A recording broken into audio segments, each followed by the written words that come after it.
Will tube amps always be a thing?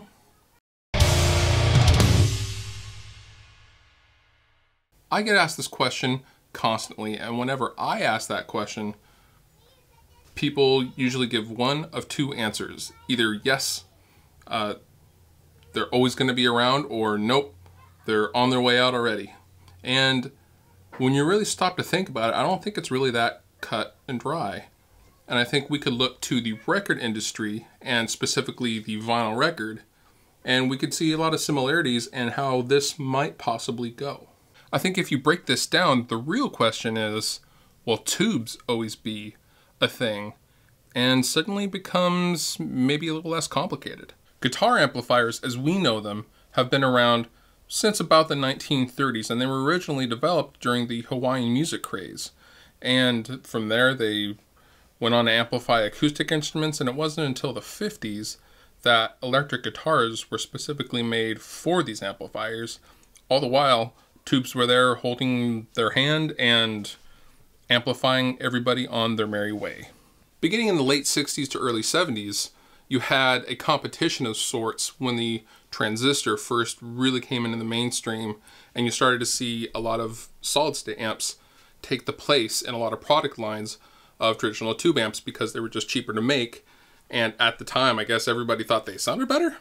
But alas, we all know that tubes sound much better than solid state, and solid state has basically been regulated to being the entry-level technology for inexpensive amps to kind of get your feet wet in the amplifier and guitar player world. Up to this point, there were loads of tube manufacturers. All the brand names that we're familiar with today were actually their own tube manufacturer. Moeller, Telefunken, RCA, GE, they all made tubes, and they didn't have some huge parent company like they do today. Today there are only 3 or 4 tube factories in the entire world, all of which are in China and Russia. Now let's just take a second and switch gears to the vinyl record while we're talking about tubes. The vinyl record came out, late 1800s, early 1900s, and was the primary source of capturing and storing audio for over 60 years. And beginning in the 80s, you had the invention of the CD. Now, it had always kind of coexisted with the tape medium, and you go to record and tape stores, and tapes were just a simply smaller form, but records still were around when the tape was around, but CDs were a game changer. And I think digital technology has been a sort of game changer for the tube amplifier world. My point with vinyl is that it surely would have gone the way of the buffalo had it not been for the certain diehard groups and vinyl communities that kept it alive. And we are now seeing resurgence of vinyl stores and record shops popping up and bands putting out their albums again in record form. And that's awesome. And I think tubes are going to follow that arc. But they're 10 years behind.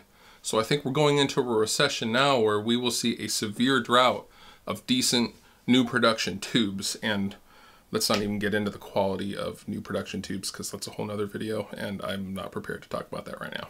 With the advent of the fractal axe effects and the Kemper profiler, younger generations that are coming up will see less and less validity with tube amps. If I ask my daughter right now, who's 12 years old, which would she choose?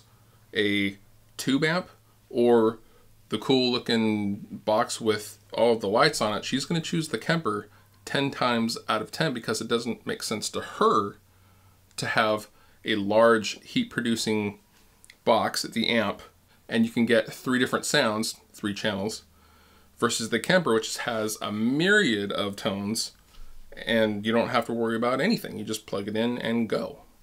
Now, that may seem a little insane, but let's fast forward 70, 100 years from now. All of us tube aficionados are going to be long gone. The next 2 or 3 generations will have come up, and maybe they might not see the point of tubes. We don't know. But like vinyl records, we will probably see the diehards, and we will have small communities of tube amp enthusiasts, just like the audiophile community has always had with the Macintosh stereos and things like that. Those will always be around, at least for the foreseeable future. But what if there wasn't any tube amps? What would we program into our Kempers and our Axe FXs? After all, those are all based on real life tube amps. Have there been enough tube amps to really get a good sense of what people will want presently and going forward? I don't know. If all the tube amps were to disappear right now, what would the new processors sound like? Would we just continue to rehash and go over and over the same tones over and over and over again until the end of time? And I think that's why tube amps will never quite go away, but they might get close. And I'm okay with that because I have tube amps, so just kidding.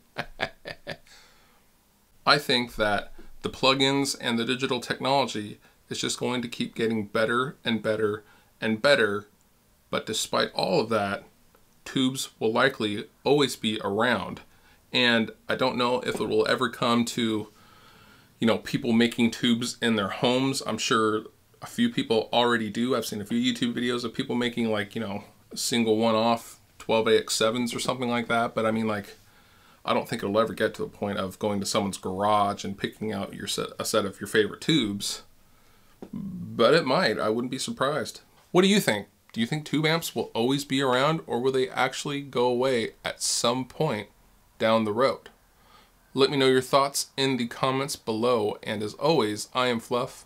Thank you for watching.